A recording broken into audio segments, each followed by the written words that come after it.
Hey, Dan Passarelli here, and happy Friday. How are you today?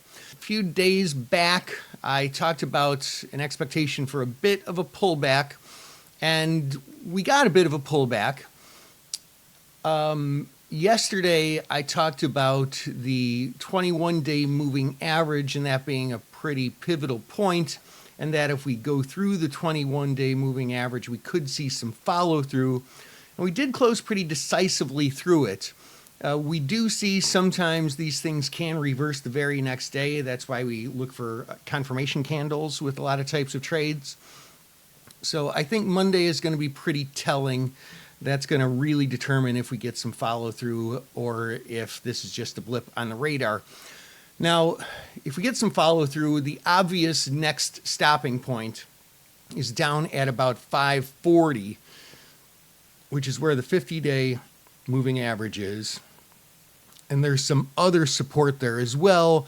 Although, to be fair, I think if we get to that point, we definitely fill this gap that was created between 611 and 612.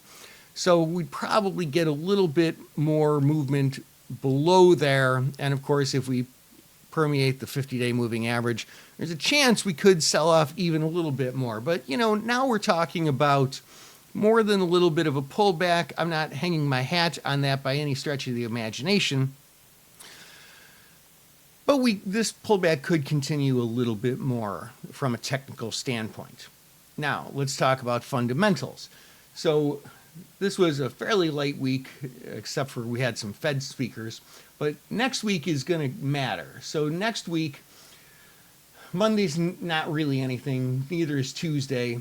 Wednesday, you know, we just have the same mortgage applications, home sales, all the oil data, building permits and all that. But Thursday and Friday is what really matters next week because we have GDP and then PCE. PCE, of course, being the Fed's preferred inflation gauge.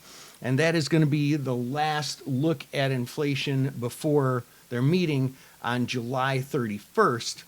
Now, there's only a 4.7% chance of a rate cut priced in for that July 31st meeting.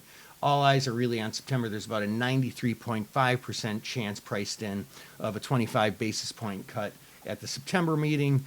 And it's kind of looking like the Fed is going to telegraph that. And if they do, does that become buy the rumor, sell the fact like we were talking about before? Or does that give the market a little bit of buoyancy? I think at this point, you know, all the chips are down.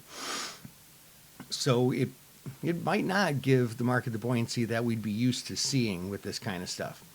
Now, that being said, we also have a VIX at 1658 up on a Friday, which is a rare thing. Usually the VIX is lower on a Friday. Of course, that's because of the weekend being taken out phenomenon. So VIX is actually technically up a little higher than what this number says on any given Friday. So yeah, implied volatility is pretty elevated across the board. Been a really good time for covered calls, cash secured puts, and an occasional credit spread. That being said, this is a good weekend to get out there and smell the flowers. Enjoy life. If you have a little bit of time, maybe do some market research, but enjoy yourself because we got some things happening next week in the market. This is Dan Passarelli. Hope that helps. Trade smart. See you next week.